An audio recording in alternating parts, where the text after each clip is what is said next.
Break के बाद आप सभी का स्वागत है। खबर झारखंड के बोकारो से, जब बोकारो के बालाजी थाना क्षेत्र के बालाजी औद्योगिक क्षेत्र के एक लकड़ी की फैक्ट्री में भीषण आग लग गई। आपको बता दें कि दूर कर सारा लकड़ी का सामान जलकर खाक हो गया।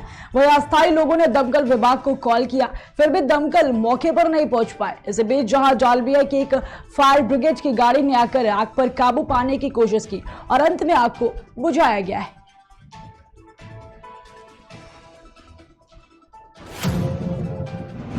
खबर झारखंड के बोकारो से है, जब बोकारो रेलवे सुरक्षा बल की टीम ने चास रेलवे स्टेशन के पास रेलवे ट्रैक में फिटिंग होने वाले CST प्लेट के साथ 3 लोगों को धर दबोचा है। आपको बता दें कि मुखबिर की सूचना पर कार्य करते हुए उप निरीक्षक द्वारा RPF पोस्ट बोकारो के अधिकारी एवं कर्मचारियों के साथ चास रेलवे स्टेशन के पास छापेमारी की गई, जहां पुलिस ने कक्षा रोड पर 2 अभियुक्तों को गिरफ्तार किया है।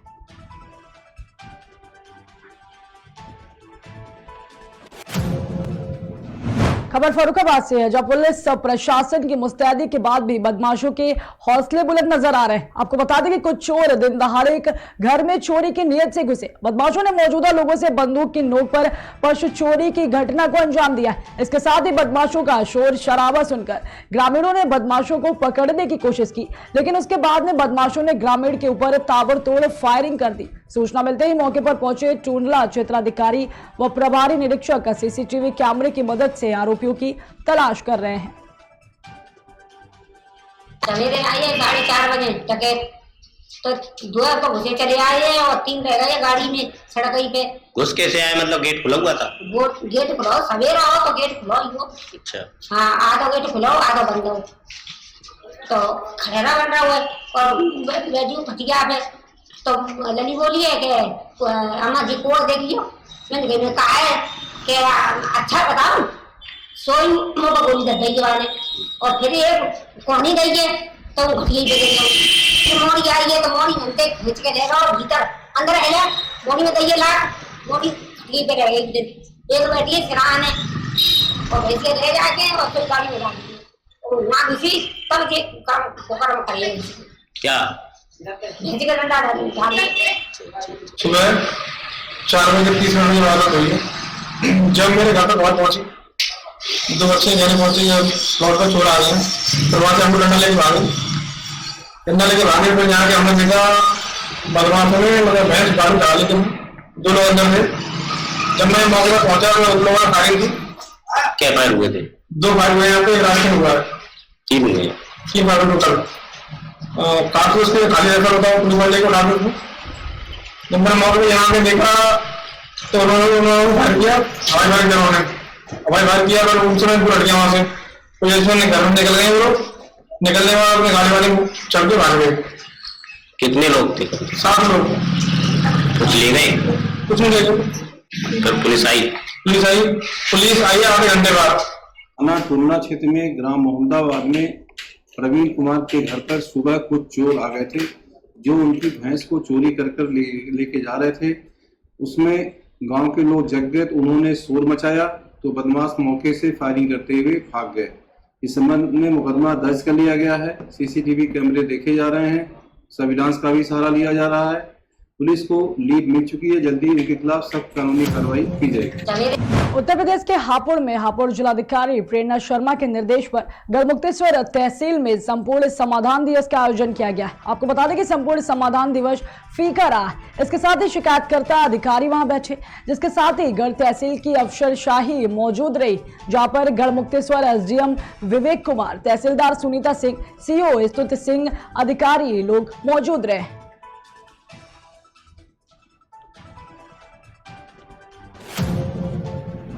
खबर मथुरा से, जहां पर थाना कोसी कला के समीपवर्ती गांव बरचावली में स्थित इंडियन पब्लिक स्कूल में देर रात चोरों ने छत के रास्ते से हजारों के सामान पर अपना हाथ साफ कर दिया। आपको बता दें कि अगले दिन विद्यालय पहुंचने पर स्थिति देखकर प्रधानाध्यापक ने 100 नंबर पर पुलिस को सूचना दी। इसके साथ ही बुधवार को छुट्टी के बाद विद्यालय में ताला बंद कर सभी घर चले गए थे। इस बीच बुधवार की देर रात को अज्ञात चोरों ने छत के रास्ते से अंदर घुसकर 3 पंखे, inverter, battery, computer, LCD copy आदि सामान चुरा ले गए। इसकी सूचना प्रधानाध्यापक को विद्यालय के स्टाफ ने दी। वहीं प्रधानाध्यापक ने बताया है कि विद्यालय से लगभग 60,000 रुपए का सामान चोरी हुआ है। इस घटना की सूचना उन्होंने पुलिस को भी दी। प्रधानाध्यापक ने घटना का खुलासा करते और चोरों को पकड़ने की बात कही। अब देखना यह होगा कि पुलिस इस तरह से हो रही चोरियों की घटनाओं पर अंकुश लगा पाती है या फिर चोरों के हौसले इसी तरह बुलंद होते रहेंगे। विद्यालय का नाम है जी इंडियन पब्लिक स्कूल बच्चावली जी। क्या क्या चोरी हुई है?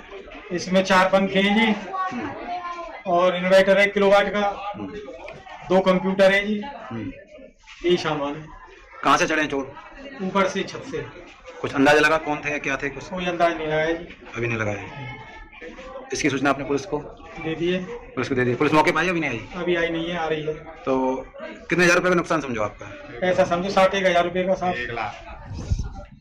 60,000 रुपये का। क्या चाहते हैं आप? ये चाहते हैं चोर 3 साल पहले लॉकडाउन। वही खबर मथुरा से, जहां देवर द्वारा फसल पर जबरदस्ती कब्जे को लेकर महिला सालों से थाने कचहरी के चक्कर लगा रही, मगर उसे अभी तक कोई न्याय नहीं मिल पा रहा है। आपको बता दें कि सीओ गोवर्धन कार्यालय के बाहर घूमती यह महिला सुनीता पत्नी चतुर्भुज कस्बा सौक के नगला अक्खा की रहने वाली। महिला के खेत में खड़ी सरसों की फसल को पड़ोसियों के द्वारा जबरन काटने का मामला बताया गया। पीड़िता के अनुसार उसके पति चतुर्भुज दिल्ली में सिक्योरिटी गार्ड की नौकरी कर परिवार का जीवन यापन करते हैं। वही आरोप लगाया है कि पड़ोस के राजेंद्र ने पीड़िता के खेत में खड़ी सरसों की फसल को काट लिया है। वह मना करने पर उसके साथ मारपीट भी की।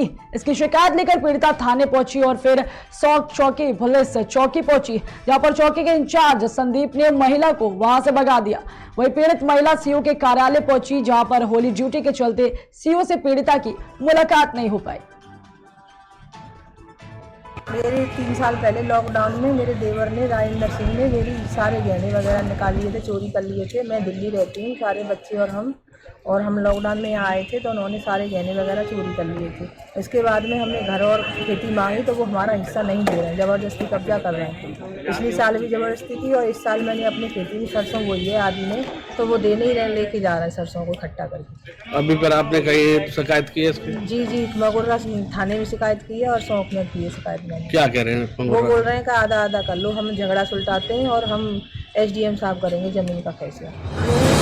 लखनऊ से एक बड़ी खबर आ रही है, जहां पर निषाद पार्टी की ज्वाइनिंग पर कई तरीके के सवाल उठाए गए हैं। बता दें कि सुहेल देव भारतीय समाज पार्टी ने उन पर आरोप लगाया है। इसके साथ ही 2016 में जिन नेताओं को पार्टी से निकाला गया उन्हीं को ज्वाइन कराया गया है। नौकरी के नाम पर पैसे वसूलने के उनके ऊपर आरोप लगाए गए। तो बड़ी और खबर लखनऊ से आ रही है, जहां पर निषाद पार्टी की ज्वाइनिंग पर कई तरीके के सवाल उठाए गए हैं। आपको बता दें कि सुहेल देव भारतीय समाज पार्टी ने उन पर आरोप लगाया है। इसके साथ ही 2016 में जिन नेताओं को पार्टी से निकाला गया उन्हीं को ज्वाइन कराने की बात कही गई है। बताते चले कि नौकरी के नाम पर पैसे वसूलने के उनके ऊपर आरोप लगाए गए हैं।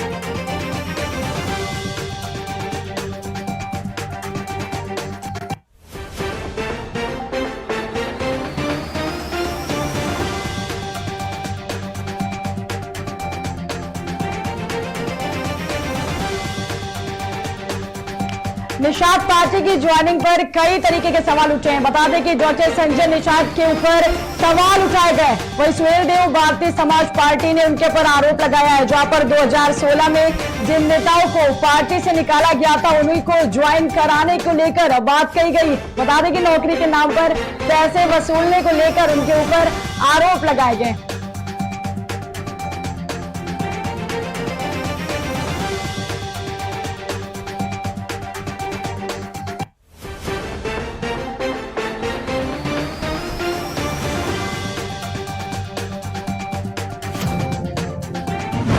वही खबर मथुरा से, जो स्कूल के बाहर खड़े ये नन्हे मुन्ने बच्चे मैडम का इंतजार कर रहे हैं। उन्होंने कहा है कि मैडम जी आएंगी तभी स्कूल का ताला खोला जाएगा। बता दें कि यह मामला प्राथमिक विद्यालय प्रथम सोक का है, जहां पर तैनात महिला अध्यापक सीमा वर्मा है, जिनके आगे प्रशासन भी कुछ मायने नहीं रखता। शायद इसी वजह से मैडम अपनी मनमानी के चलते समय से स्कूल नहीं आती, जिसके चलते बच्चों को घंटों तक स्कूल के बाहर ही खड़े रहना पड़ता है जब तक मैडम नहीं आती हैं। वही मैडम जी के आने के बाद स्कूल खोला जाता है। आप आपको बता दें कि यह स्कूल पहले भी कई बार सुर्खियों में रह चुका है, चाहे मामला शिक्षा मित्र को परेशान करने को लेकर हो या फिर बच्चों पर झाड़ू लगवाने का, मगर इन मैडम पर इस सब का कोई असर नहीं पड़ा या फिर इनकी पहुंच काफी लंबी है, जिसके चलते ये सब करती हैं। अब देखना यह होगा कि क्या अब प्रशासन इन पर कोई कार्रवाई करेगा या मैडम की मनमानी यूं ही चलती रहेगी। अच्छा बेटा, ये टीचर तुम्हारे स्कूल में कितनी टीचर हैं? चार। पढ़ाने कितनी टीचर आती हैं? तीन टीचर आती हैं। एक टीचर नहीं आती है पढ़ाने के लिए। झाड़ू आप लगा रहे थे, अभी झाड़ू आप ही लगाते हो? डेली झाड़ू लगाते हो? पढ़ाई नहीं करते हो आप, झाड़ू लगवाते हैं स्कूल में तुमसे? पढ़ाई भी करते हैं, झाड़ू भी लगवाते हैं। और खाना आता है स्कूल में? आता है। बर्तन भी साफ कौन करता है? सर हम नहीं करते। तो कौन करता है? इसमें कोई बर्तन नहीं खाता। ये आप किस में खाते हो? टिफिन में। टिफिन साफ नहीं करते? कौन करता है? हैं? और झाड़ू आप डेली लगाते हो, तुम्हारी ड्यूटी है झाड़ू लगाने की, फिर क्यों लगाते हो? क्या नाम बेटा? रोहित। ये स्कूल पे आप आए हो, ताला लगा हुआ है, मैडम लेट आती हैं? कभी कभी लेट आती है, कभी कभी जल्दी। तो बेटे 10 बजने को हैं, अभी मैडम आई नहीं है। अब आप ऐसे गेट पे खड़े रहोगे? मैडम आ जाएंगी तब भीतर घुसेंगे। मैडम आ जाएंगी तब भीतर घुसेंगे। तहसील आयो आइटम आपसे मिली, किस लिए, क्या घटना हुई है? मुझे मेरी प्रधान अध्यापिका बहुत परेशान कर रही है। क्या नाम है उनका? सीमा क्या परेशानी कर रही है? ये लोग कार्य नहीं करने दे रही है और मुझे डराती है, धमका रही है, जान से मारने की धमकी देती है। और क्या कहती हैं वो ये कह रही है मुझे ये लोग कार्य नहीं करने दूंगी और मुझे अब तो स्कूल जाने में भी डर लग रहा है। तो आपने आज अधिकारियों से मिली आप? जी। कितने दिन से स्कूल नहीं गई आप? मैं 29 को सी ली थी, मैंने 2 दिन स्कूल चली गई थी, प्रपत्र भरने की वजह से गई थी मैं अपना, और उन्होंने ज्यादा वो किया, मैं बीपी बढ़ गया, मैं वही तो स्कूल में बेहोश हो गई। और क्या समस्या आ रही है? मैडम मुझे बहुत डर लग रहा है, उनसे यही समस्या है। अधिकारियों ने क्या कहा आपसे? आज एसडीएम साहब से मुलाकात हुई, क्या बोला उन्होंने कहा है कि खबर कासगंज से, जहां पर संपूर्ण समाधान दिवस का आयोजन किया गया। इसी के चलते जिलाधिकारी कासगंज व पुलिस अधीक्षक कासगंज द्वारा तहसील पचयाली में लोगों की जन समस्याएं सुनी गई एवं समस्याओं के निस्तारण हेतु संबंधित को आवश्यक निर्देश भी दिए गए। इस दौरान जिलाधिकारी कासगंज के द्वारा ये भी स्पष्ट किया गया है कि संपूर्ण समाधान दिवस व थाना दिवस पर आने वाले प्रकरणों को कतई लंबित न रखा जाए। लोगों की शिकायतों पर संवेदनशीलता दिखाते हुए उसे तुरंत निस्तारित किया जाए।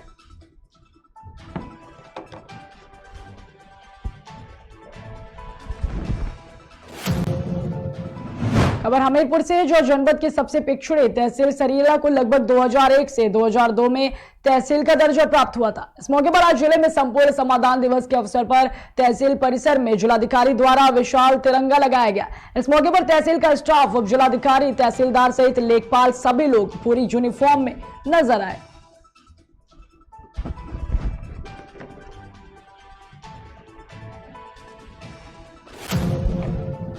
खबर जालौन से, जो जालौन सीओ सर्किल में सफलताओं का सिलसिला लगातार दूसरे दिन भी जारी। आपको बता दें कि क्षेत्राधिकारी जालौन उमेश पांडे के निर्देशन में बनी टीमों ने जालौन कोतवाली पुलिस तथा कुचोंड थाना पुलिस को 2 अलग अलग स्थानों से सफलताएं हासिल की। वहीं जालौन कोतवाली पुलिस ने मुखबिर की सूचना पर घेराबंदी कर एक मादक पदार्थ तस्कर को गिरफ्तार किया, जिसके पास से 4 किलो 300 ग्राम नाजायज मादक पदार्थ को बरामद किया गया। वहीं दूसरी टीम ने कुचोंड थाना पुलिस ने मुखबिर की सूचना पर सर्राफ के यहाँ से चोरी करने वाले चोर को गिरफ्तार कर लिया। फिलहाल गिरफ्तार किए गए अभियुक्त के खिलाफ सुसंगत धाराओं में मुकदमा दर्ज कर कार्रवाई करते हुए जेल भेजा जा रहा है।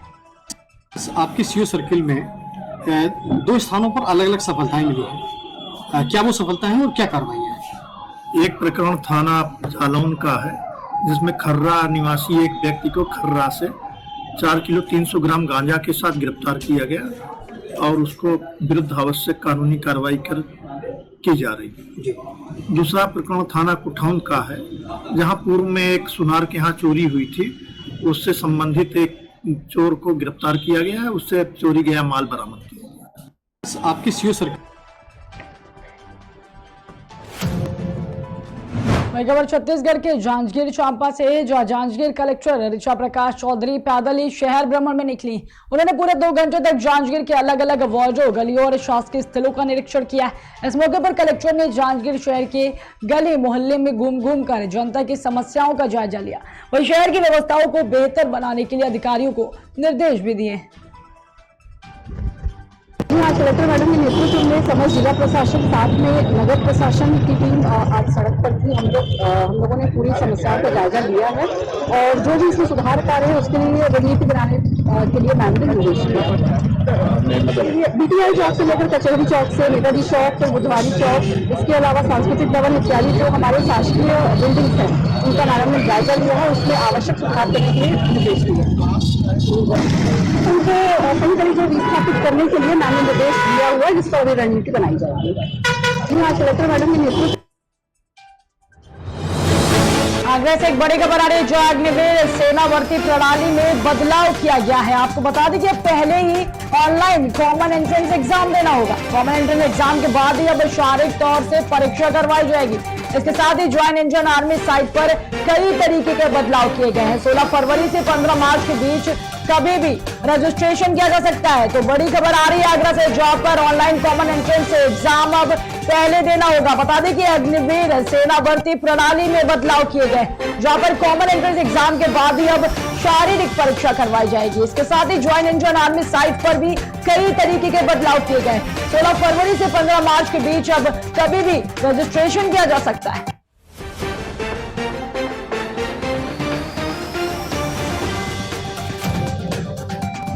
खबर झारखंड के बोकारो से, जो जिले में चाकू की नोक पर सोने और चांदी के अंगूठे सहित मोबाइल की छिनतई की घटना को 2 अपराधियों ने अंजाम दिया।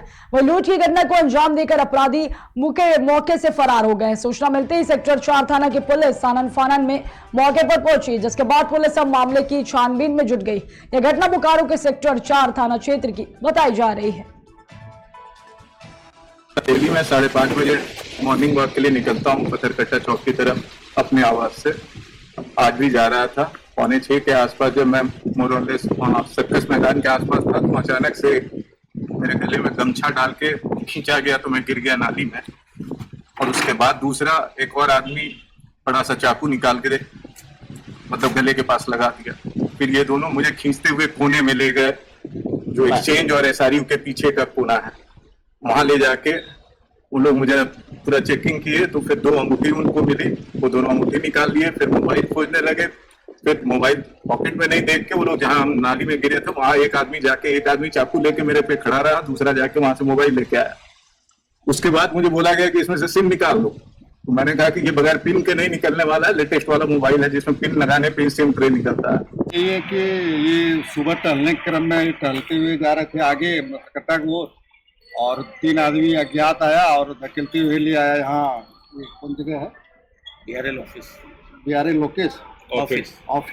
ऑफिस के बाद आने के बाद इसका 1-2 अंगूठी और 1 मोबाइल लेके अज्ञात 3 व्यक्ति लेके चले। क्या कर रही है पुलिस? पुलिस अनुसंधान कर रहा है, FIR हो गया। डेली मैं 5:30 बजे।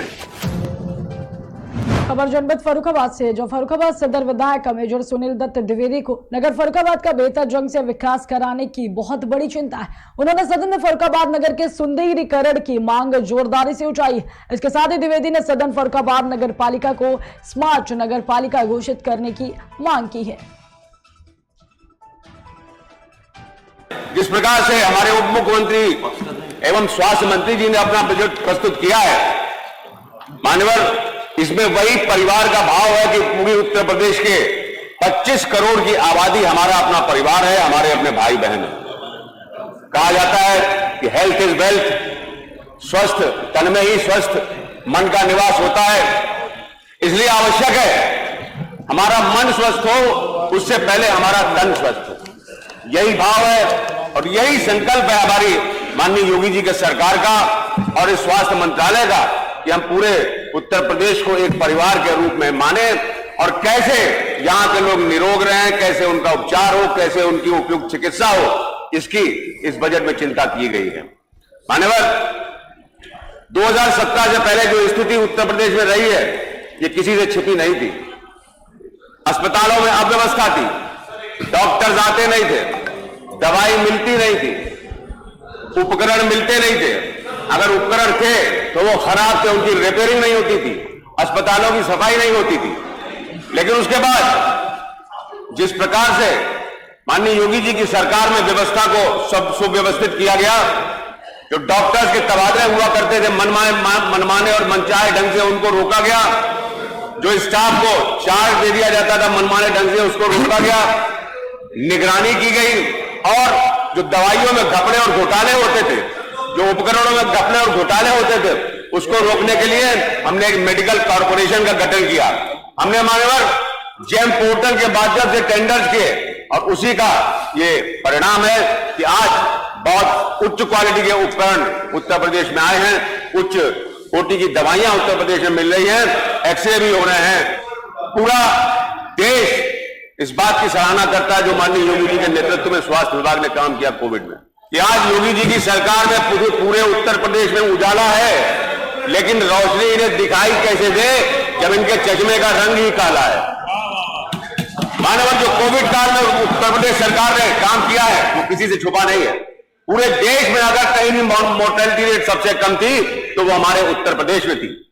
हम अपने स्वास्थ्य विभाग को के साथ पूरे उत्तर प्रदेश के उन सारे मरीजों की चिंता करते रहे, उनकी चिकित्सा करते रहे, उनका उपचार करते रहे, और यही प्रयास करता रहा हमारा स्वास्थ्य मंत्रालय। मैं माननीय स्वास्थ्य मंत्री जी को भी धन्यवाद इसके लिए देना चाहता हूं। जब से वो स्वास्थ्य मंत्री बने हैं तो जिस प्रकार से उन्होंने जिलों का दौरा किया है और अस्पतालों का निरीक्षण किया है, उसी का ये प्रतिफल है कि आज हमारी स्वास्थ्य सेवाएं अच्छी हुई हैं। आज वहां अच्छा उपचार हो रहा है, अच्छी चिकित्सा हो रही है। 1 अप्रैल 2018 से एक योजना लागू हुई जिसमें हम न केवल निःशुल्क टीबी की जांच करते हैं बल्कि 500 रुपया पोषण भत्ता भी डीबीटी के माध्यम से मरीज के अकाउंट में जाता है। 400 करोड़ रुपया अभी तक उत्तर प्रदेश की सरकार डीबीटी के माध्यम से दे चुकी है। जिस प्रकार से हमारे फिलहाल की खबरों में इतना ही। रुकते हैं एक छोटे से ब्रेक के लिए।